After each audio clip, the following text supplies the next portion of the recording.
ಇತ್ತೀಚಿನ ದಿನಗಳಲ್ಲಿ ನಡೆದಂತಹ ಟ್ವಿಷಾ ಶರ್ಮಾ ಕೇಸ್ ಬಗ್ಗೆ ಆ ಒಂದು ಬಗ್ಗೆ ಮಾತನಾಡೋದಾದ್ರೆ ಏನು ಹೇಳಕ್ಕೆ ಇಷ್ಟಪಡ್ತೀರಾ? ಬಹಳ ದೊಡ್ಡ ದುರಂತ ಅದು. ಅವರ ಅತ್ತೆಯವರು ನ್ಯಾಯಾಧೀಶರಾಗಿ ನಿವೃತ್ತಿಯಾಗಿದ್ದರು. ಅಂತಹ ಮನೆಯಲ್ಲಿ ಇಂತಹದೊಂದು ಪ್ರಕರಣ ಚಿಂತೆ ಮಾಡುವಂತಹ ಒಂದು ಪ್ರಸಂಗ ಇದು. ಮದುವೆ ಆಗಿ ಈ ಡಿವೋರ್ಸ್ ಅನ್ನುವಂಥದ್ದು ಹೆಚ್ಚಾಗಿರುವಂಥದ್ದು ಅದು ಇತ್ತೀಚಿನ ದಿನಗಳಲ್ಲಿ. ಹಿಂದೆ ಹೆಣ್ಣು ಮಕ್ಕಳು ಹೆಚ್ಚು ವಿದ್ಯಾವಂತರಾಗ್ತಾ ಇರಲಿಲ್ಲ. ತಮಗಾಗುವಂತಹ ಅವಮಾನಗಳನ್ನು, ನೋವನ್ನು ಸಹಿಸ್ಕೊಂಡು ಹೋಗ್ತಾ ಇದ್ರು. ಸಹಿಸ್ಕೊಳ್ಳುವಂಥ ಅವಶ್ಯಕತೆ ಇದೆಯಾ ಸರ್? ನೀವು ಒಳ್ಳೆ ಪ್ರಶ್ನೆ ಕೇಳಿದ್ರಿ, ಸಹಿಸ್ಕೊಂಡು ಹೋಗ್ಬೇಕಾ ಅಂತ. ಕೆಲವೊಮ್ಮೆ ಅದನ್ನು ಸಹಿಸ್ಕೊಳ್ಳೋದು ಅಂತಲ್ಲ, ಹೊಂದಿಕೊಂಡು ಹೋಗೋದು ಅಂತ ಬಂದಿದೆ. ಆ ಒಂದು ಗಂಡನ ಕಡೆಯಿಂದ ಅವರಿಗೆ ಒಂದು ಎಮೋಷನಲ್ ಸಪೋರ್ಟ್ ಅಥವಾ ಮಾರಲ್ ಸಪೋರ್ಟ್ ಸಿಕ್ಕದೆ ಇದ್ದಾಗಲೂ ಕೂಡ ಜಗಳಗಳಾಗ್ಬೋದು ಅಥವಾ ಡಿವೋರ್ಸ್ವರೆಗೂ ಹೋಗ್ಬೋದು. ಈ ಪತಿ ಅನ್ನಿಸ್ಕೊಂಡಂಥ ವ್ಯಕ್ತಿ ಏನಿದ್ದಾನೆ, ಈ ವ್ಯಕ್ತಿ ಆ ಹೆಂಡತಿಗೆ ಮಾರಲ್ ಸಪೋರ್ಟ್ ಅಂತ ಹೇಳ್ತೀವಿ, ನೈತಿಕ ಶಕ್ತಿಯನ್ನು ನೀಡಬೇಕು. ಆಕೆ ಸರಿ ಇದ್ದು ಮನೆಯವರು ತಪ್ಪು ಅಂದಾಗ ಈತ ವಾದ ಮಾಡೋದು, ಇಲ್ಲ ನಾನು ಹೆಂಡತಿಗೆ ಏನು ತಪ್ಪಿಲ್ಲ. ಎಲ್ಲೋ ಒಂದು ಕಡೆ ತಂದೆ ತಾಯಿಗಳು ಕಾರಣ ಆಗಿರ್ತಾರ ಅಂದರೆ ಹೆಣ್ಮಕ್ಳು ತಂದೆ ತಾಯಿ ಅಂತಲ್ಲ, ಗಂಡು ಮಕ್ಕಳು ತಂದೆ ತಾಯಿ ಕೂಡ ಕಾರಣ ಆಗಿರ್ಬೋದಲ್ಲ? ಸರಿ, ಬಹಳ ಒಳ್ಳೆ ಪ್ರಶ್ನೆ. ಅತ್ತೆ ಮಾವಂದಿರು ಯಾವತ್ತೂ ತಂದೆ ತಾಯಿ ಆಗಲ್ಲ. ಹೌದು, ತಂದೆ ತಾಯಿನೇ. ಅತ್ತೆ ಮಾವನೇ. ಹೆಣ್ಮಕ್ಳಿಗೊಂದ್ಸಾರಿ ಅನಿಸುತ್ತೆ, ನಾನು ಯಾಕೆ ಸಹಿಸ್ಕೊಂಡು ಈತನ ಜೊತೆ ಇರಬೇಕು? ಹೌದು, ನನಗೆ ಉದ್ಯೋಗ ಇದೆ, ನನಗೆ ಆದಾಯ ಇದೆ, ನನ್ನ ಕಾಲ ಮೇಲೆ ನಾನು ನಿಂತಿದ್ದೀನಿ ಅನ್ನುವಂಥ ಒಂದು ಮಾತು ಬರುತ್ತೆ.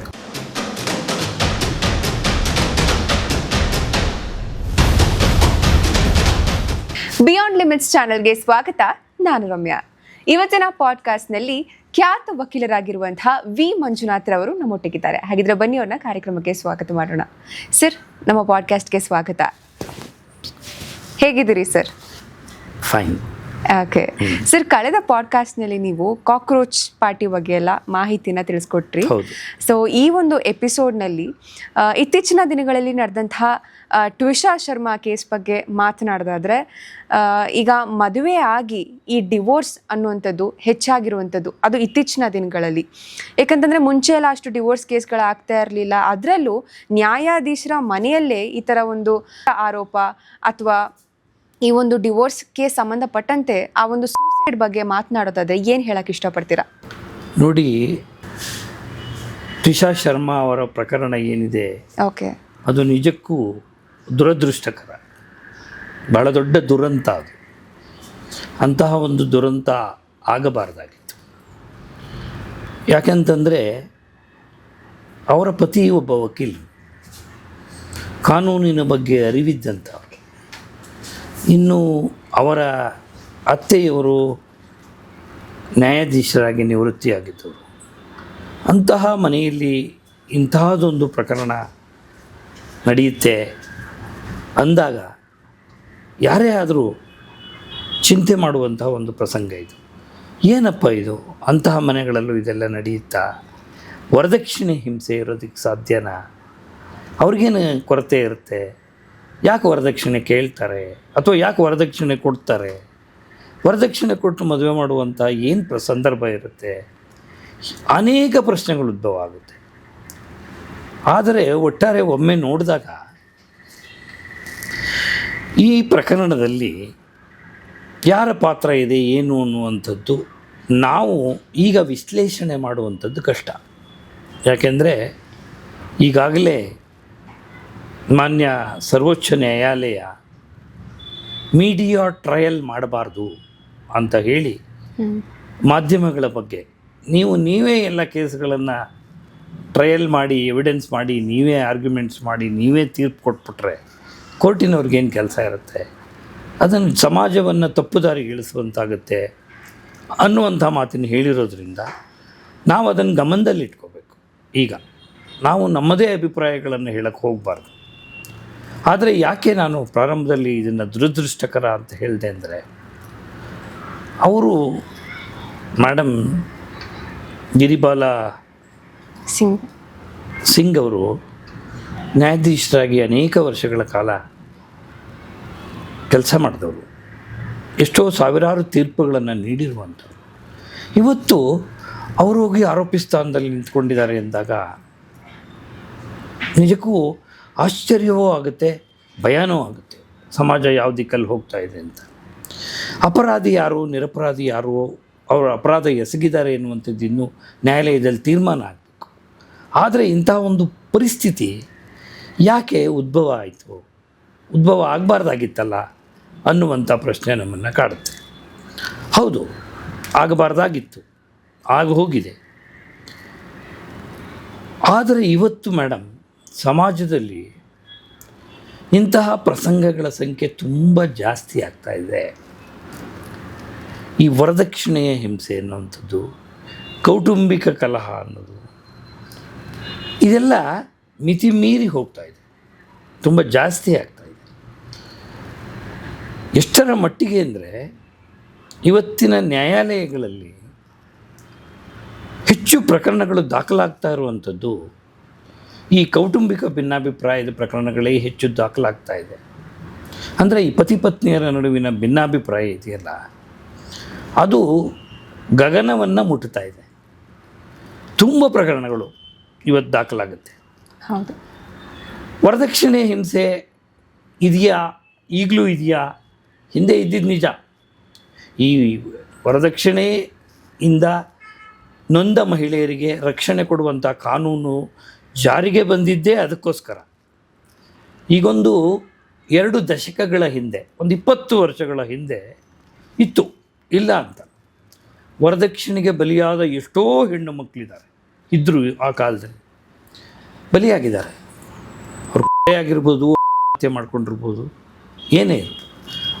ಅಂತಹ ಸಂದರ್ಭದಲ್ಲಿ ಈ 498A ಅನ್ನುವಂಥ ಭಾರತೀಯ ದಂಡ ಸಂಹಿತೆಯಲ್ಲಿ IPCಯಲ್ಲಿ ಪ್ರಕರಣವನ್ನು ದಾಖಲು ಮಾಡಲು ಕಾನೂನಿನಲ್ಲಿ ಒಂದು ಅವಕಾಶವನ್ನು ಮಾಡಿಕೊಟ್ರು. ಅದಾದ ಮೇಲೆ ತುಂಬ ಪ್ರಕರಣಗಳು ದೇಶದಾದ್ಯಂತ ದಾಖಲಾಯಿತು. ತುಂಬ ಜನಗಳಿಗೆ ಶಿಕ್ಷೆಯೂ ಆಯಿತು, ತುಂಬ ಜನಗಳಲ್ಲಿ ನಿರಪರಾಧಿಗಳು ಅಂತ ಬಿಡುಗಡೆಯೂ ಆಯಿತು. ಯಾಕೆಂದರೆ ನೀವು ಕೇಳ್ಬೋದು, ಯಾಕೆ ನಿರಪರಾಧಿ ಅಂತ ಬಿಡುಗಡೆ ಆಗುತ್ತೆ ಅಂದಾಗ, ನೋಡಿ, ಯಾವುದೇ ಒಂದು ಕಾನೂನನ್ನು ಸದುಪಯೋಗ ಪಡಿಸಿಕೊಳ್ಳುವಂತಹ ಜನ ಏನಿದ್ದಾರೆ, ಅದೇ ಥರ ದುರುಪಯೋಗ ಪಡಿಸಿಕೊಳ್ಳುವ ಜನನೂ ಇರ್ತಾರೆ. ಅಂದರೆ ವರದಕ್ಷಿಣೆಯ ಹಿಂಸೆ ಇಲ್ಲದಿದ್ದರೂ ಸಹ ಅಂತಹದೊಂದು ಕಾನೂನಿದೆ ಅಂಥೇಳಿ ಅದೊಂದು ದುರುಪಯೋಗ ಪಡಿಸ್ಕೊಂಡು ಗಂಡನ ಮನೆಯವ್ರನ್ನ, ಗಂಡನ ತಂದೆ ತಾಯಿನ, ಅಣ್ಣ ತಮ್ಮ ಅಕ್ಕ ತಂಗಿಯರನ್ನು, ಹೀಗೆ ಗಂಡನ ಕುಟುಂಬದ ಸದಸ್ಯರನ್ನು ಸಮಸ್ಯೆಗೆ ಸಿಲುಕಿಸಿ, ಕಾನೂನಿನ ಇಕ್ಕಳಕ್ಕೆ ಸಿಕ್ಕಿಸಿ, ಅದರಿಂದ ಏನೋ ಲಾಭ ಮಾಡಿಕೊಳ್ಳುವಂಥ ಜನರು ಇರ್ತಾರೆ. ನಿಜವಾದ ಹಿಂಸೆಯನ್ನು ಅನುಭವಿಸಿ ಕಾನೂನಿನಲ್ಲಿ ರಕ್ಷಣೆಯನ್ನು ಕೋರಿ ಬಂದಂಥ ಹೆಣ್ಣು ಮಕ್ಕಳು ಇರ್ತಾರೆ. ಹಾಗಾಗಿ ನಾವು ಯಾವುದೇ ರೀತಿ ಒಂದು ಗೆರೆಯನ್ನು ಎಳೆಯೋಕ್ಕಾಗಲ್ಲ. ಈಗ ಎಲ್ಲ ಗಂಡಂದಿರು ತಪ್ಪಿರ್ತಾರೆ, ಹೆಣ್ಣು ಮಕ್ಕಳಿಗೆ ಹಿಂಸೆ ಆಗುತ್ತೆ ಅಂತಾಗಲಿ, ಅಥವಾ ಎಲ್ಲ ಹೆಣ್ಣು ಮಕ್ಕಳು ಸರಿ ಇರ್ತಾರೆ, ಅವರ ಗಂಡಂದಿರು ತಪ್ಪು ಇರುತ್ತೆ, ಅವರು ವರದಕ್ಷಿಣೆ ಕೇಳ್ತಾರೆ, ಮಾನಸಿಕ ಮತ್ತು ದೈಹಿಕ ಹಿಂಸೆ ಕೊಡ್ತಾರೆ. ಆದ್ದರಿಂದ ಒಂದು ಗುಂಪನ್ನು, ಪುರುಷರನ್ನಾಗಲಿ ಅಥವಾ ಸ್ತ್ರೀಯರನ್ನಾಗಲಿ ನಾವು ತಪ್ಪಿತಸ್ಥರನ್ನಾಗಿ ಮಾಡೋಕ್ಕೆ ಸಾಧ್ಯ ಇಲ್ಲ. ಸಮಾಜದಲ್ಲಿ ಇರುವಂತಹ ಜನರಲ್ಲಿ ಒಳ್ಳೆಯ ಜನರು ಇರ್ತಾರೆ, ಕೆಟ್ಟ ಜನರು ಇರ್ತಾರೆ. ಆ್ಯಕ್ಚುಲಿ 2 ರೀತಿ ಜನ ಇರೋದು, ಒಳ್ಳೆಯ ಜನ ಮತ್ತು ಕೆಟ್ಟ ಜನ. ಕೆಟ್ಟ ಅಭ್ಯಾಸಗಳನ್ನು ಕಲ್ತಿರೋರು, ಕೆಟ್ಟದ್ದನ್ನು ಮಾಡೋರು, ಮತ್ತೊಬ್ಬರ ಆಸ್ತಿ ಹಣಕ್ಕೆ ಆಸೆ ಪಡೋರು, ಅವರು ಒಂದು ಕಡೆ ಆದರೆ ತುಂಬ ಒಳ್ಳೆಯವರಾಗಿ ಅರ್ಥಂಟಿಗೂ ಹೋಗದೆ ಅವ್ರ ಪಾಡಿಗೆ ಅವರಿದ್ದು ಕಷ್ಟಪಟ್ಟು ದುಡಿದು ಜೀವನ ಮಾಡುವಂಥವ್ರು ಇನ್ನೊಂದು ಕಡೆ ಇರ್ತಾರೆ. ಹೌದು. ಈ ರೀತಿ 2 ರೀತಿಯ ಜನ ಸಮಾಜದಲ್ಲಿ ಇರ್ತಾರೆ. ಹಾಗಾಗಿ ಯಾವುದೇ ಒಂದು ಈ ಥರ ಬಂದಾಗ ಯಾರನ್ನೇ ಆಗಲಿ ದೂಷಣೆ ಮಾಡೋಕ್ಕೆ ಸಾಧ್ಯ ಇಲ್ಲ. ಒಂದೊಂದು ಕೇಸಿನಲ್ಲೂ, ಒಂದೊಂದು ಪ್ರಕರಣದಲ್ಲೂ ಯಾರ್ದೋ ಒಬ್ಬರ ತಪ್ಪಿರುತ್ತೆ, ಇನ್ನೊಬ್ಬರು ಅಮಾಯಕರಾಗಿರ್ತಾರೆ. ಹೌದು. ಒಬ್ಬರ ತಪ್ಪಿನಿಂದ ಇನ್ನೊಬ್ಬರು ಕೆಲವು ಸಂದರ್ಭಗಳಲ್ಲಿ ಹಿಂಸೆಯನ್ನು, ನೋವನ್ನು ಅನುಭವಿಸ್ಬೇಕಾಗುತ್ತೆ. ತಪ್ಪು ಒಬ್ಬರದಿರುತ್ತೆ. ಹೌದು. ಕೆಲವೊಮ್ಮೆ ನಿಮ್ಗೆ ಆಶ್ಚರ್ಯ ಆಗ್ಬೋದು, ಇಬ್ಬರ ತಪ್ಪು ಇರುತ್ತೆ. ಇಬ್ಬರ ತಪ್ಪಿನಿಂದಾಗಿ ಕೌಟುಂಬಿಕ ಕಲಹಗಳು ಉಂಟಾಗ್ತಾ ಇರುತ್ತೆ. ಇವತ್ತು ಸಮಾಜದಲ್ಲಿ ಆಶ್ಚರ್ಯ ಪಡುವಂತಹ ಮಟ್ಟಿಗೆ ಕೌಟುಂಬಿಕ ಕಲಹಗಳು ಜಾಸ್ತಿ ಆಗಿದೆ. ಕೌಟುಂಬಿಕ ನ್ಯಾಯಾಲಯಗಳಲ್ಲಿ ನಿಂತ್ಕೊಳ್ಳೋಕೆ ನಿಮ್ಗೆ ಜಾಗ ಸಿಗಲ್ಲ, ಅಷ್ಟರ ಮಟ್ಟಿಗೆ ರಶ್ ಇರುತ್ತೆ. ಅಷ್ಟು ಪ್ರಕರಣಗಳು ದಾಖಲಾಗ್ತಾ ಇದೆ. ಅದಕ್ಕೆ ಬೇರೆ ಬೇರೆ ಇದೆ ಕಾರಣ ಇರ್ಬೋದು. ಕಾರಣಗಳ ಬಗ್ಗೆ ಯೋಚನೆ ಮಾಡ್ತಾ ಹೋದರೆ, ಕಾರಣಗಳ ಬಗ್ಗೆ ಚರ್ಚೆ ಮಾಡ್ತಾ ಹೋದರೆ ಅದು ತುಂಬ ದೊಡ್ಡದಾಗುತ್ತೆ. ಹೌದು. ಈಗ ಹೆಚ್ಚಿನ ವಿದ್ಯಾಭ್ಯಾಸ ಇದೆ, ಜನಗಳಲ್ಲಿ ವಿದ್ಯಾಭ್ಯಾಸ ಇದೆ. ಹಿಂದೆ ಹೆಣ್ಣು ಮಕ್ಕಳು ಹೆಚ್ಚು ವಿದ್ಯಾವಂತರಾಗ್ತಾ ಇರಲಿಲ್ಲ. ಹಾಗಾಗಿ ಅವರು ತಮಗಾಗುವಂಥ ಅವಮಾನಗಳನ್ನು, ನೋವನ್ನು ಸಹಿಸ್ಕೊಂಡು ಹೋಗ್ತಾಯಿದ್ರು, ಸಹಿಸ್ಕೊಂಡು ಜೀವನ ಮಾಡೋದು ನೋಡ್ತಾಯಿದ್ರು. ಆದರೆ ಈಗ ವಿದ್ಯಾವಂತರಾಗ್ತಾ ಇದ್ದಾರೆ, ಬುದ್ಧಿವಂತರಾಗಿದ್ದಾರೆ. ನಾನು ಯಾಕೆ ಶೋಷಣೆಗೆ ಒಳಗಾಗಬೇಕು? ನಾನು ಯಾಕೆ ಎದ್ದು ನಿಲ್ಲಬಾರ್ದು? ಸಹಿಸ್ಕೊಳ್ಳುವಂಥ ಅವಶ್ಯಕತೆ ಇದೆಯಾ ಸರ್? ಅಲ್ಲ, ಅವಶ್ಯಕತೆ ಖಂಡಿತ ಇಲ್ಲ. ನಾನು ಅದನ್ನು ಹೇಳೋದು, ಅವಶ್ಯಕತೆ ಏನೂ ಇಲ್ಲ. ಸಹಿಸ್ಕೊಂಡು ಬದುಕಬೇಕಾದಂಥ ಅವಶ್ಯಕತೆ ಇಲ್ಲ. ಪ್ರತಿಯೊಬ್ಬ ಮನುಷ್ಯನೂ ಬದುಕೋದು ತನಗೋಸ್ಕರ, ಹೌದು, ತನ್ನ ಒಂದು ಸುಖ, ತನ್ನ ನೆಮ್ಮದಿಗೋಸ್ಕರ ಬದುಕ್ತಾರೆ. ಹಾಗಾಗಿ ಸಹಿಸ್ಕೊಂಡು ಹೋಗೋ ಅವಶ್ಯಕತೆ ಇಲ್ಲ. ಆದರೆ ನೀವು ಒಳ್ಳೆ ಪ್ರಶ್ನೆ ಕೇಳಿದ್ರಿ, ಸಹಿಸ್ಕೊಂಡು ಹೋಗ್ಬೇಕಾ ಅಂತ. ಕೆಲವೊಮ್ಮೆ ಅದನ್ನು ಸಹಿಸ್ಕೊಳ್ಳೋದು ಅಂತಲ್ಲ, ಹೊಂದಿಕೊಂಡು ಹೋಗೋದು ಅಂತ ಬಂದಿದೆ. ಓಕೆ. ಸಹಿಸ್ಕೊಳ್ಳೋದು ಬೇರೆ, ಒಬ್ರಿಗೆ ಹಿಂಸೆ ಕೊಡೋದನ್ನು ಸಹಿಸ್ಕೊಳ್ತಾ ಹೋಗೋದನ್ನು ಬೇರೆ ವಿಚಾರ. ಹೊಂದಿಕೊಂಡು ಹೋಗೋದಿದೆ. ಒಂದು ಮದುವೆ ಅಂದರೆ ಏನು? ಎರಡು ವ್ಯಕ್ತಿಗಳು ಬೇರೆ ಬೇರೆಯ ವಾತಾವರಣದಲ್ಲಿ ಬೆಳೆದಂಥವರು ಮದುವೆ ಆಗ್ತಾರೆ. ಅವತ್ತಿನಿಂದ ಅವರಿಬ್ಬರು ಒಟ್ಟಿಗೆ ಜೀವನ ಮಾಡೋದಕ್ಕೆ ಪ್ರಾರಂಭ ಮಾಡ್ತಾರೆ. ಹಾಗಂದಾಗ ಬೇರೆಯದೇ ವಾತಾವರಣ, ಬೇರೆಯದೇ ಸಂಸ್ಕೃತಿಗಳು ಬೆಳೆದಿರ್ತಾರೆ. ಒಬ್ಬರ ಮನೆಯಲ್ಲಿರೋ ವಾತಾವರಣ ಇನ್ನೊಬ್ಬರ ಮನೇಲಿರೋಲ್ಲ. ಹಾಗೆ ಬೆಳೆದಾಗ ಒಬ್ರಿಗೊಬ್ಬರು ಅರ್ಥ ಮಾಡಿಕೊಂಡು ಹೊಂದಿಕೊಂಡು ಬದುಕಬೇಕಾಗತ್ತೆ. ಒಬ್ರಿಗೇನೋ ಒಂದು ಸಣ್ಣ ದೌರ್ಬಲ್ಯ ಇರ್ಬೋದು, ಅದನ್ನು ಅರ್ಥ ಮಾಡಿಕೊಂಡು ಅದನ್ನು ಕ್ರಮೇಣ ತಿದ್ದಬೇಕು. ಅದನ್ನೇ ದೊಡ್ಡದು ಮಾಡಿ, ಹೆಮ್ಮರ ಮಾಡಿ, ಜಗಳ ಮಾಡಿ, ಪೊಲೀಸ್ ಸ್ಟೇಷನ್ನು, ಕೋರ್ಟು ಅಂತ ಹೋಗೋಕ್ಕೆ ಶುರುವಾದರೆ ಯಾವ ಕುಟುಂಬಗಳು ಸಹ ನೆಮ್ಮದಿಯಾಗಿರೋಕ್ಕೆ ಸಾಧ್ಯ ಆಗೋದಿಲ್ಲ.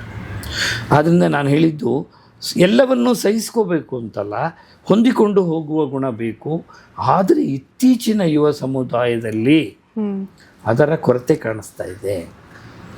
ಇವತ್ತಿನ ಯುವ ಸಮುದಾಯದಲ್ಲಿ ಸಹನೆ ಕಡಿಮೆ ಆಗ್ತಾ ಇದೆ. ಸಹಿಸಿಕೊಳ್ಳುವ ಅಥವಾ ಹೊಂದಿಕೊಂಡು ಹೋಗುವ ಗುಣ ಇಬ್ಬರಲ್ಲೂ, ನಾನು ಯಾರೋ ಒಬ್ಬರನ್ನ ಕುರಿತು ಹೇಳ್ತಾ ಇಲ್ಲ, ಅದು ಹುಡುಗರು ಇರ್ಬೋದು, ಹೆಣ್ಮಕ್ಳು ಇರ್ಬೋದು, ಅವರಲ್ಲಿ ಅದು ಕಡಿಮೆ ಆಗ್ತಾಯಿದೆ. ಇನ್ನೂ ಒಂದು ಅಂದರೆ, ಬಹಳ ಮುಖ್ಯವಾಗಿ ನಮಗೆ ವಕೀಲರಾಗಿ ನೋಡಿದಂಥ ಸಂದರ್ಭದಲ್ಲಿ ಆರ್ಥಿಕ ಒಂದು ಸ್ವಾವಲಂಬನೆ, ಫೈನಾನ್ಷಿಯಲ್ ಸ್ಟೆಬಿಲಿಟಿ, ಆರ್ಥಿಕ ಸ್ವಾವಲಂಬನೆ ಹೆಣ್ಮಕ್ಳಿಗೆ ಬರ್ತಾ ಇದೆ. ಈಗ ಉದ್ಯೋಗ ಅವಕಾಶಗಳು ಜಾಸ್ತಿ ಸಿಗುತ್ತೆ, ಓದಿದ ಮೇಲೆ ಕೆಲಸ ಸಿಗುತ್ತೆ, ರಿಸರ್ವೇಷನ್ ಕೂಡ ಇದೆ, ಕೆಲಸದಲ್ಲಿ ಕೊಡಲೇಬೇಕು. ಇದರದೆಲ್ಲ ಪರಿಣಾಮವಾಗಿ ಆರ್ಥಿಕ ಸ್ವಾವಲಂಬನೆ ಬಂದಾಗ ಹೆಣ್ಮಕ್ಳಿಗೊಂದು ಸಾರಿ ಅನಿಸುತ್ತೆ, ನಾನು ಯಾಕೆ ಸಹಿಸ್ಕೊಂಡು ಈತನ ಜೊತೆ ಇರಬೇಕು? ನನಗೆ ಉದ್ಯೋಗ ಇದೆ, ನನಗೆ ಆದಾಯ ಇದೆ, ನನ್ನ ಕಾಲ ಮೇಲೆ ನಾನು ನಿಂತಿದ್ದೀನಿ, ನಂಗೆ ಜೀವನ ಮಾಡೋಕ್ಕೆ ಸಾಧ್ಯ ಇದೆ ಅಂದಮೇಲೆ ನಾನು ಯಾರಿಗೋ ಯಾಕೆ ಹೊಂದ್ಕೊಂಡು ಹೋಗಬೇಕು ಅನ್ನುವಂಥ ಒಂದು ಮಾತು ಬರುತ್ತೆ. ಅದು ಒಂದು ಕಾರಣ ಇರ್ಬೋದು. ಇನ್ನು ವಿದ್ಯಾವಂತಿಕೆ ಸಮಾನತೆ ಇರುತ್ತೆ, ಇಬ್ಬರು ಸಮಾನವಾದ ವಿದ್ಯಾವಂತರಾಗಿರ್ತಾರೆ. ಈಗ ಸಾಮಾನ್ಯವಾಗಿ ಸಾಫ್ಟ್ವೇರ್ ಇಂಜಿನಿಯರ್ಸಲ್ಲಿ ಮದುವೆ ಆದಾಗ ಇಬ್ಬರು ಸಾಫ್ಟ್ವೇರ್ ಇಂಜಿನಿಯರ್ಸ್. ಎಷ್ಟೋ ಕಡೆ ಹೆಣ್ಮಕ್ಳಿಗೆ ಗಂಡಂದರಿಗಿಂತ ಹೆಚ್ಚಿನ ಸಂಬಳ ಸಿಗ್ತಾ ಇರುತ್ತೆ, ಉತ್ತಮವಾದ ಪೊಸಿಷನ್ನಲ್ಲಿ ಇರ್ತಾರೆ. ಅದೆಲ್ಲ ಬಂದಾಗ ಒಂದು ಈಗೋ ಉತ್ಪತ್ತಿ ಆಗುತ್ತೆ. ಯಾವಾಗ ತನ್ನ ಬಗ್ಗೆ ತನಗೆ ಅವರಿಗೆ ನಂಬಿಕೆ ವಿಶ್ವಾಸ ಬರುತ್ತೋ ಬದುಕಬಲ್ಲೆ ಅಂತ, ಅದರ ಜೊತೆಯಲ್ಲಿ ಸಣ್ಣದಾಗಿ ಒಂದು ಈಗೋ ಮೊಳಕೆ ಹೊಡೆಯುತ್ತೆ. ಅದು ಅಷ್ಟಕ್ಕೆ ಮುಗಿಯಲ್ಲ, ಅದು ಅಲ್ಲಿಗೆ ಹೋಗುತ್ತೆ, ಸ್ವಾಭಿಮಾನ ಆಗುತ್ತೆ, ದುರಭಿಮಾನನೂ ಆಗ್ಬೋದು, ಅಥವಾ ಅತಿಯಾದ ತನ್ನ ಮೇಲಿರುವಂಥ ವಿಶ್ವಾಸ ಆಗ್ಬೋದು, ಅತಿಯಾದ ನಂಬಿಕೆ ತನ್ನ ಬಗ್ಗೆ ತಾನೇ ಬೆಳೆಸ್ಕೊಳ್ಳುವಂಥದ್ದು. ಅದಾದಾಗ ಖಂಡಿತವಾಗಿಯೂ ಸಣ್ಣ ಸಣ್ಣ ತಪ್ಪುಗಳು ದೊಡ್ಡ ದೊಡ್ಡ ತಪ್ಪುಗಳಾಗಿ ಕಾಣಿಸುತ್ತೆ, ಭಿನ್ನಾಭಿಪ್ರಾಯ ಬರುತ್ತೆ. ಆಮೇಲೆ ಇದರಲ್ಲಿ ಇನ್ನೊಂದಿದೆ ಭಾಳ ಪ್ರಮುಖವಾಗಿ ಅಂದರೆ, ತುಂಬ ಜನ ತಂದೆ ತಾಯಿಗಳ ಪಾತ್ರನೂ ಇರುತ್ತೆ. ತಂದೆ ತಾಯಿಗಳ ಪಾತ್ರ ಕೂಡ ಇರುತ್ತೆ. ಏನಪ್ಪ ಅಂದರೆ, ಒಂದು ಹುಡುಗ ಒಂದು ಹುಡುಗಿ ಮದುವೆ ಮಾಡ್ಕೊಂಡ್ಮೇಲೆ ಅವ್ರನ್ನ ಬದುಕೋಕೆ ಬಿಡಬೇಕು, ಸ್ವತಂತ್ರವಾಗಿ ಬಿಡಬೇಕು, ಅವ್ರಿಗೆ ಅವು ಹೊಂದ್ಕೊಂಡು ಹೋಗೋ ಥರ ಬಿಡಬೇಕು. ಇವರು ಹೊರಗಿನಿಂದ ನಿಂತು ಸಣ್ಣ ಪುಟ್ಟ ಮಾರ್ಗದರ್ಶನ ನೀಡಬೇಕೇ ಹೊರತು ಆ ಕುಟುಂಬದಲ್ಲೇ ಹೋಗಿ ಸೇರ್ಕೊಂಡ್ಬಿಡ್ಬಾರ್ದು, ಮಿಳಿತವಾಗ್ಬಿಡು. ಅಂದರೆ ಸರ್ ಎಲ್ಲೋ ಒಂದು ಕಡೆ ಈಗ ಹೆಣ್ಣು ಮಕ್ಕಳು ಮದುವೆಯಾಗಿ ಗಂಡನ ಮನೆಗೆ ಹೋದಾಗ ಆ ಒಂದು ಗಂಡನ ಕಡೆಯಿಂದ ಅವರಿಗೆ ಒಂದು ಎಮೋಷನಲ್ ಸಪೋರ್ಟ್ ಅಥವಾ ಮಾರಲ್ ಸಪೋರ್ಟ್ ಸಿಕ್ಕದೇ ಇದ್ದಾಗಲೂ ಕೂಡ ಜಗಳಗಳಾಗ್ಬೋದು ಅಥವಾ ಡಿವೋರ್ಸ್ವರೆಗೂ ಹೋಗ್ಬೋದು. ಎಲ್ಲೋ ಒಂದು ಕಡೆ ತಂದೆ ತಾಯಿಗಳು ಕಾರಣ ಆಗಿರ್ತಾರ. ಅಂದರೆ ಹೆಣ್ಮಕ್ಳು ತಂದೆ ತಾಯಿ ಅಂತಲ್ಲ, ಗಂಡು ಮಕ್ಕಳು ತಂದೆ ತಾಯಿ ಕೂಡ ಕಾರಣ ಆಗಿರ್ಬೋದಲ್ಲ. ಸರಿ, ಭಾಳ ಒಳ್ಳೆ ಪ್ರಶ್ನೆ ನೀವು ಕೇಳಿದ್ದು. ನೀವು ಹೇಳುವಂಥದ್ದು ನಡೆಯುತ್ತೆ, ಎಷ್ಟೋ ಮನೆಗಳಲ್ಲಿ ನಡೆಯುತ್ತೆ. ಹೌದು. ಯಾಕೆ ಅಂತಂದರೆ ಆಕೆ ತನ್ನ ತಂದೆ ತಾಯಿ ಮನೆಯಿಂದ ತಂದೆ ತಾಯಿ ಪ್ರೀತಿಯಲ್ಲಿ ಬೆಳೆದಿರ್ತಾಳೆ. ಹೌದು. ಆಕೆ ಒಂಥರ ಸ್ವಚ್ಛಂದವಾಗಿ ಬದುಕಿ ಸಂತೋಷವಾಗಿದ್ದು ಬಂದಿರ್ತಾಳೆ.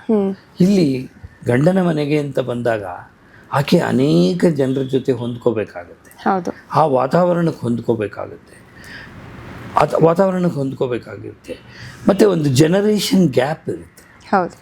ಆಕೆಗೂ ಆಕೆ ಅತ್ತೆ ಮಾವಂದಿರು ನೋಡಿ, ಯಾವತ್ತೇ ಆಗಲಿ ಅತ್ತೆ ಮಾವಂದಿರು ಯಾವತ್ತೂ ತಂದೆ ತಾಯಿ ಆಗಲ್ಲ. ಹೌದು. ತಂದೆ ತಾಯಿನೇ, ಅತ್ತೆ ಮಾವನೇ. ಹೌದು. ಅವರನ್ನು ನೀವು ಅದು ಬದಲಾಗಿ ನಮ್ಮ ಅತ್ತೆ ಮಾವನು ನಮ್ಮ ತಂದೆ ತಾಯಿ ಥರನೇ ಇರಬೇಕು ಅಂತ ಹೆಣ್ಮಕ್ಳು ಅಪೇಕ್ಷೆ ಪಡಬಾರ್ದು. ಅವರು ಅಲ್ಲಿಗೆ ಬಂದಾಗ ಆ ಮನೆಯ ಸನ್ನಿವೇಶಕ್ಕೆ, ಆ ಮನೆಯ ವಾತಾವರಣಕ್ಕೆ, ಆ ಮನೆಯ ರೀತಿ ನೀತಿಗಳಿಗೆ ಹೊಂದ್ಕೋಬೇಕಾಗುತ್ತೆ. ಅಂತಹ ಸಂದರ್ಭದಲ್ಲಿ ನೀವು ಒಳ್ಳೆಯದ ಒಂದು ವಿಚಾರ ಹೇಳಿದ್ದು ಅಂದರೆ, ಈ ಪತಿ ಅನ್ನಿಸ್ಕೊಂಡಂಥ ವ್ಯಕ್ತಿ ಏನಿದ್ದಾನೆ, ಈ ವ್ಯಕ್ತಿ ಆ ಹೆಂಡತಿಗೆ ನೈತಿಕವಾಗಿ ಶಕ್ತಿಯನ್ನು ನೀಡಬೇಕು. ಮಾರಲ್ ಸಪೋರ್ಟ್ ಅಂತ ಹೇಳ್ತೀವಿ, ನೈತಿಕ ಶಕ್ತಿಯನ್ನು ನೀಡಬೇಕು. ನಾನು ಇದ್ದೀನಿ ಅಂತ ಹೇಳಬೇಕು. ಆಕೆಗೆ ಬೆಂಗಾವಲಾಗಿ ನಿಂತ್ಕೊಳ್ಬೇಕು. ಎಲ್ಲೋ ಒಂದು ಕಡೆ ಆಕೆ ಸರಿ ಇದ್ದು ಮನೆಯವರು ತಪ್ಪು ಅಂದಾಗ ಈತ ವಾದ ಮಾಡೋರು, ಇಲ್ಲ ನಾನು ಹೆಂಡ್ತಿದ್ದು ಏನು ತಪ್ಪಿಲ್ಲ ಅಂತ ಹೇಳಿ ಅವ್ರನ್ನ ಸಮಾಧಾನ ಮಾಡಬೇಕು. ಆ ರೀತಿ ಮಾಡದೆ ಆತನೂ ಅವ್ರ ತಂದೆ ತಾಯಿ ಜೊತೆ ಸೇರಿಕೊಂಡು ಈಕೆಯನ್ನೇ ಬೊಟ್ಟು ಮಾಡಿ ತೋರಿಸಿ ಆಗಲೇ ಮಾನಸಿಕವಾಗಿ ಹಿಂಸೆ, ಆವಾಗ ಭಿನ್ನಾಭಿಪ್ರಾಯ ಶುರುವಾಗುತ್ತೆ. ಅದು ಅದೇ ಥರ ಹೆಣ್ಣುಮಕ್ಕಳು ಸಹ, ನಾನು ಬಂದಿದ್ದೀನಿ ಬೇರೆ ಮನೆಗೆ, ಬೇರೆಯದೇ ವಾತಾವರಣ, ಇಲ್ಲಿ ಏನಿದೆ ಅಂತ ಹೇಳಿ ತಾಳ್ಮೆಯಿಂದ ಸಹನೆಯಿಂದ she should study the family of husband. ಓದಬೇಕು, ಪುಸ್ತಕ ಓದ್ದಂಗೆ ಓದಬೇಕು. ಅವ್ರು ಹೇಗೆ, ಅವ್ರ ನಡವಳಿಕೆ ಏನು, ಅವರ ಅಪೇಕ್ಷೆಗಳೇನು, ನಮ್ಮ ಮಾವನಿಗೆ ಏನು ಅಪೇಕ್ಷೆ, ನಮ್ಮ ಮಾವನದೇನು ಲೈಫ್ ಸ್ಟೈಲ್ ಏನಿದೆ, ನಮ್ಮ ಅತ್ತೆದೇನು ಲೈಫ್ ಸ್ಟೈಲ್ ಇದೆ, ಯಾವ ಫುಡ್ ಇದೆ, ಅವ್ರು ಯಾವ ಔಷಧಿ ತಗೋತಾರೆ, ನಮ್ಮ ಅತ್ತೆ ಯಾವ ಔಷಧಿ ತಗೋತಾರೆ, ಅವ್ರಿಗೇನು ಆರೋಗ್ಯ ಸಮಸ್ಯೆ ಇದೆ, ಈ ರೀತಿಯ ಸಮಸ್ಯೆಗಳಿರಬೇಕು. ಇನ್ನು ಮದುವೆ ಆಗದೆ ಇರೋ ನಾದಿನಿ ಹೆಣ್ಮಕ್ಳು ಆ ಥರದವ್ರು ಏನಾದರೂ ಇದ್ದಾಗ ಮಾನವೀಯತೆಯಿಂದ ನೋಡ್ಬೇಕು ಅವ್ರನ್ನ. ನೀವು ನಿಮ್ಮ ಮನೆಯಲ್ಲಿದ್ದಾಗ ನಿಮ್ಮ ತಂಗಿನ ಹೇಗೆ ನೋಡ್ತಿದ್ರೋ ಅದೇ ಪ್ರೀತಿಯನ್ನು ನೀವು ನಾದಿನಿಗೂ ತೋರಿಸ್ಬೇಕು ಅಲ್ವಾ? ಹಾಗೆ ನೋಡಿದಾಗ ನಿಮ್ಮ ಬಗ್ಗೆ ಅವ್ರಿಗೆ ವಿಶ್ವಾಸ ಬರುತ್ತೆ. ವಿಶ್ವಾಸ ಬಂದಾಗ ಅವರನ್ನು ನೀವು ಒಬ್ಬರ ಕುಟುಂಬದ ಸದಸ್ಯರಾಗಿ ಸ್ವೀಕರಿಸ್ತಾರೆ. ನೀವು ಅವರಲ್ಲಿ ಬೆರೆತು ಹೋಗ್ತೀರಾ. ನೀವು ಬೆರೆತು ಹೋದಾಗ ಈ ಹಾಲು ಜೇನು ಥರ ಆಗುತ್ತೆ ಸಂಸಾರ. ಇಲ್ಲದೆ ಹೋದರೆ ನೀವು ಯಾವಾಗಲೂ ದೂರನೇ ನಿಂತಿರ್ತೀರ, ಅವರಿಂದ ದೂರ ಆಗ್ತೀರ, ಭಿನ್ನ ಆಗ್ತೀರ. ಬೇರೆ ಮನೆಯಿಂದ ಬಂದ ಹೆಣ್ಣು ಹುಡುಗಿ ಇವಳು ನಮ್ಮ ಮನೆಗೆ ಸರಿ ಹೋಗ್ತಾ ಇಲ್ಲ. ನಮ್ಮಲ್ಲಿ ಬರುವಂಥ ಅನೇಕ ಕಕ್ಷಿದಾರ ಹೇಳೋದು, ಸರ್ ಆಕೆ ರೀತಿ ನೀತಿನೇ ನಮ್ಗೆ ಸರಿ ಹೋಗಲ್ಲ ಸರ್, ನಮ್ಮ ಮನೆಗೆ ಸರಿ ಹೋಗಲ್ಲ ಸರ್ ಅಂತ ಹುಡುಗನ ತಂದೆ ತಾಯಿ ಹೇಳ್ತಾರೆ. ಹುಡುಗ ತಂದೆ ತಾಯಿ ಹೇಳ್ತಾರೆ, ಸರ್ ನಮ್ಮ ಮನೇಲಿ ಆ ರೀತಿ ಎಲ್ಲ ನೋಡೇ ಇಲ್ಲ ಸರ್, ನಾವು ಅಂಥ ಮನೆ ಕೊಟ್ಬಿಟ್ಟಿದ್ದೀವಿ, ನಾವು ಅವ್ರ ಮನೆ ವಾತಾವರಣನೇ ಸರಿ ಇಲ್ಲ ಸರ್, ಅಲ್ಲೊಂದು ಶಿಸ್ತಿಲ್ಲ ಸರ್, ಆ ಮನೆಯಲ್ಲಿ ಯಾರೋ ಇಷ್ಟ ಬಂದಾಗೆಲ್ಲ ಬದುಕ್ತಾ ಇದ್ದಾರೆ ಅವರು, ನಮ್ಮ ಮಗಳನ್ನ ನಾವು ಆ ಥರ ಬೆಳೆಸಿಲ್ಲ ಸರ್ ಅಂತ ಇವ್ರ ತಂದೆ ತಾಯಿ ಹೇಳ್ತಾರೆ. ಈ ಎಲ್ಲ ಕಾರಣಗಳಿಂದ ಭಿನ್ನಾಭಿಪ್ರಾಯ ಬರುತ್ತೆ. ಬಟ್ ಮದುವೆ ಆಗಿದ್ದೀವಿ, ಒಂದು ದಾಂಪತ್ಯ ಜೀವನ ಶುರು ಮಾಡಿದ್ದೀವಿ ಅಂದಾಗ ಹೊಂದ್ಕೊಂಡು ಹೋಗುವಂಥದ್ದು ಅಷ್ಟೇ ಮುಖ್ಯ, ಅರ್ಥ ಮಾಡ್ಕೊಂಡು ಹೋಗುವಂಥದ್ದು ಅಷ್ಟೇ ಮುಖ್ಯ. ಲವ್ ಮ್ಯಾರೇಜ್ಗಳಲ್ಲಿ ಡಿವೋರ್ಸ್ ಕೇಸ್ಗಳು ಜಾಸ್ತಿ ಆಗುತ್ತಾ ಅಥವಾ ಅರೇಂಜ್ ಮ್ಯಾರೇಜ್ಗಳಲ್ಲಿ ಡಿವೋರ್ಸ್ ಕೇಸ್ ಜಾಸ್ತಿ ಆಗ್ಬೋದಾ? ಈ ಪ್ರೇಮ ವಿವಾಹ ಇದೆಯಲ್ಲ, ಲವ್ ಮ್ಯಾರೇಜ್ಗಳು, ಇಲ್ಲಿ ವಿಚ್ಛೇದನ ಪ್ರಕರಣಗಳ ಸಂಖ್ಯೆ ಸ್ವಲ್ಪ ಜಾಸ್ತಿ ಇದೆ. ಈ ಅರೇಂಜ್ಡ್ ಮ್ಯಾರೇಜಲ್ಲಿ ಏನಾಗುತ್ತೆ, ಈ ಗಂಡ ಹೆಂಡತಿಯಲ್ಲಿ ಏನಾದರೂ ಭಿನ್ನಾಭಿಪ್ರಾಯ ಬಂದು ಇವರಿಬ್ಬರು ಕಲಹ ಮಾಡ್ಕೋತಾ ಇದ್ದಾರೆ ಅಂತ ಗೊತ್ತಾದರೆ ತಕ್ಷಣ ಅವರ ಬೆಂಬಲಕ್ಕೆ ತಂದೆ ತಾಯಿ ಬಂದು ಅದೇ ಇವಾಗಿನ ದಿನಗಳಲ್ಲಿ ಹೆಂಗಾಗ್ಬಿಟ್ಟಿದೆ ಅಂತಂದ್ರೆ ಒಂದು ಅಪಾರ್ಟ್ಮೆಂಟ್ ಕೊಡಿಸ್ಬೇಕು ಅಥವಾ ನೀವು ಹೇಳ್ದಂಗೆ ಕಾರು ಬೈಕು ಅಥವಾ ಒಡವೆ. ವಿದೇಶಕ್ಕೆ ಕರ್ಕೊಂಡು ಹೋಗ್ಬೇಕು ನಮ್ಮ ಮಗಳನ್ನ, ಅವನು ವಿದೇಶದಲ್ಲಿದ್ರೆ ಒಳ್ಳೇದು, ಓಕೆ, ನಮ್ಮ ಮಗಳು ವಿದೇಶಗಳನ್ನೆಲ್ಲ ಸುತ್ತಬೇಕು ಅವನ ಹೆಂಡತಿಯಾಗಿ, ಈ ಅಪೇಕ್ಷೆ ಇಟ್ಕೊಂಡು ಹೋದಾಗ ಆಟೋಮ್ಯಾಟಿಕ್ ಆಗಿ ವರದಕ್ಷಿಣೆ ಹಿಂಸೆ ಶುರು. ಗೊತ್ತಿರುತ್ತೆ ಓಕೆ ಈ ಥರ ತಪ್ಪು ಮಾಡಿದ್ರೆ ನಮಗೆ ಈ ಥರ ಶಿಕ್ಷೆ ಆಗಬಹುದು ಅಂತ, ಅದೊಂದು ಜ್ಞಾನ ಇಲ್ಲದೆ ಈ ಥರ ಎಲ್ಲ ಮಾಡ್ಕೊಂಡು ಹೋಗ್ತಾರಾ? ಕಾನೂನಿನ ಉದ್ದೇಶನೇ ಜನರನ್ನ ಶಾಂತಿ ನೆಮ್ಮದಿಯಿಂದ ಕಾಪಾಡುವಂಥ. ಕಾನೂನಿನ ಮೂಲಭೂತ ಇರೋದು ಬೇರಿರೋದು ಧರ್ಮದಲ್ಲಿ. ನಿಮ್ಮ ಹಣ ನಿಮ್ಗೆ ವಾಪಸ್ ಕೊಡಬೇಕು ಅನ್ನೋದೇನು ಧರ್ಮ. ಅದು ಕೋರ್ಟು ನಾನು ಕೊಡದೆ ಹೋದರೆ ನನ್ನಿಂದ ವಸೂಲಿ ಮಾಡಿ ನಿಮ್ಗೆ ಕೊಡುತ್ತೆ, ಅದು ಕಾನೂನು.